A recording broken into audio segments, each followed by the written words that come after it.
नमस्कार मंडळी, अक्षय मोरे मित्रमंडळामध्ये आपलं सहर्ष स्वागत. तर अचानक विचार करता करता मला आठवलं की बरेच दिवस झालं आळूवडी खाल्लेली नाही. तर मग मी विचार केला का नाही आज त्याचा ट्राय करावा. तर ठीक आहे, किचन सिरीजमध्ये आजचा तिसरा एपिसोड आळूवडी. चला. आळूवडी खाण्यासाठी मनामध्ये आलेला विचार सत्यात उतरवण्यासाठी मला आठवले की मी काही दिवसांपूर्वी आळूचे कांदे हार्वेस्टिंगसाठी घेऊन आलेलो. त्यातलेच 15-20 पाने मी माझ्या आळूच्या वडीसाठी निवडले.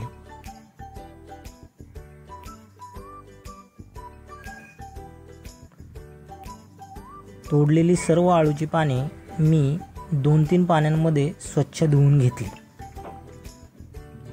आळूच्यामध्ये 2 प्रकारचे आळू येतात.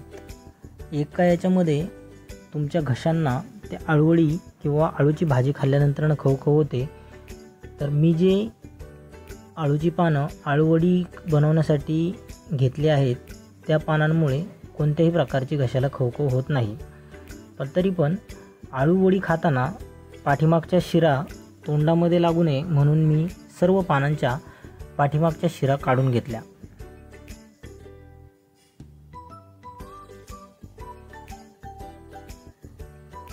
आता आळूवडीसाठी लागणारी पेस्ट तयार करूया. त्यासाठी मी 2 ते 3 मीडियम साईजच्या मिरच्या घेतलेल्या आहेत.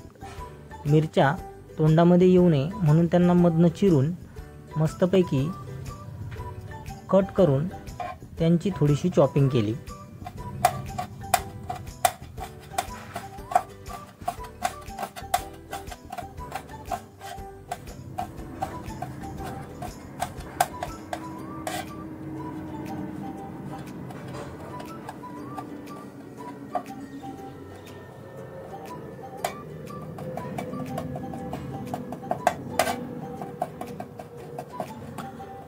त्यानंतर वाटीमध्ये 4 लोकांसाठी 2 वाटी बेसन घेतलं आणि त्यामध्ये आळूवडीला क्रिस्पीपणा येण्यासाठी राईस फ्लोअर म्हणजे तांदळाचं पीठ ॲड केलं आणि त्यानंतर त्याच्यामध्ये जिरं आणि चॉप केलेली मिरची, लाल तिखट अशा सर्व गोष्टी ॲड केल्या. त्यानंतर त्यामध्ये मीठ ॲड केलं.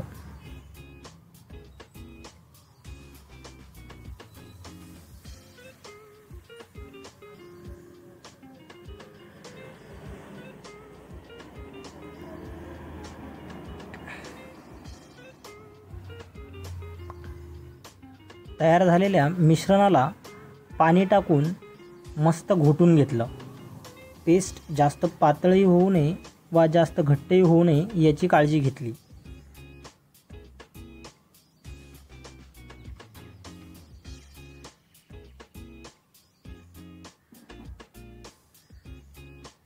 पेस्टची कन्सिस्टन्सी आळूवडीमध्ये खूप महत्त्वाचा रोल प्ले करते. त्यानंतर तयार झालेली पेस्ट मी प्रत्येक पानाच्या पाठीमागं लावून घेतली.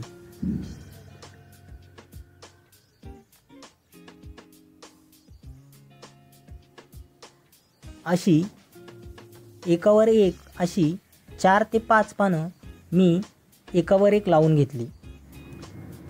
त्यानंतर मी त्या सर्व पानांचा मस्तपैकी घट्ट एक रोल तयार करून घेतला.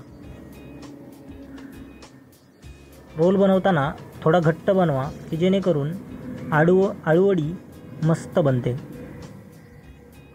तयार झालेले सर्व रोल मी चाळणीमध्ये ठेवले. त्या अगोदर चाळणीच्या तळात मी थोडंसं तेल लावून घेतलं आळूवडी चिकटू नये म्हणून. त्यानंतर सर्व रोल मी त्या पात्रामध्ये म्हणजे चाळणीमध्ये ठेवून घेतले.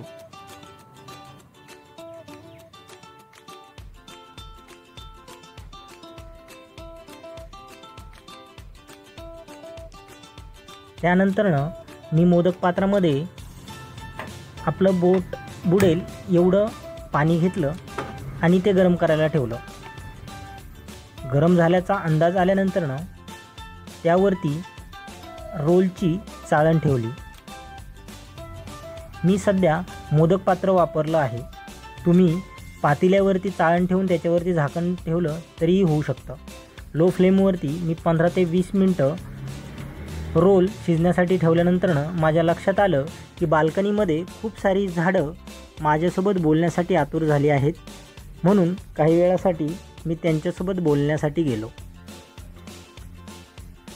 त्यांच्यासोबत मन रमल्यानंतरनं अचानक आठवलं की आपण आळूवडीचे रोल शिजण्यासाठी गॅसवरती ठेवले आहे.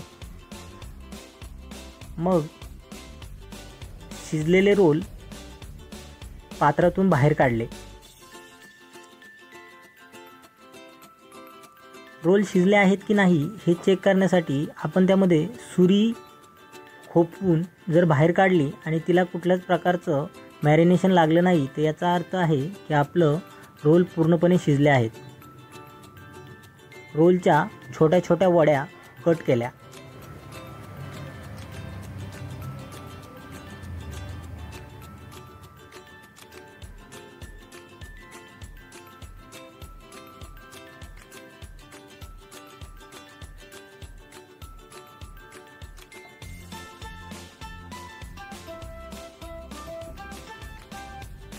वड्यांची कट साईज मीडियम साईजची ठेवली. त्यानंतरनं तव्यावरती थोडंसं तेल घेतलं. आपण डीप फ्राय न करता शॅलो फ्राय करणार आहोत. तुम्हाला डीप फ्राय करायचं असेल तर तुम्ही कढईमध्ये तेल घेऊन सरळ ह्या वड्या डीप फ्राय करू शकता.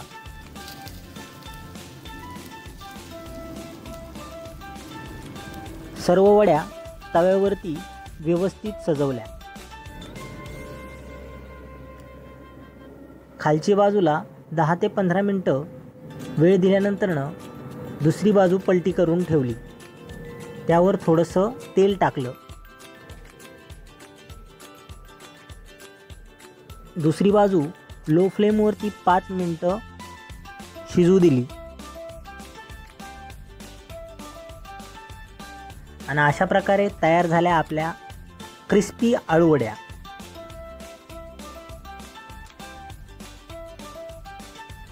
घरी बनवून नक्की ट्राय करा. स्वतःही खा आणि इतरांनाही खायला द्या.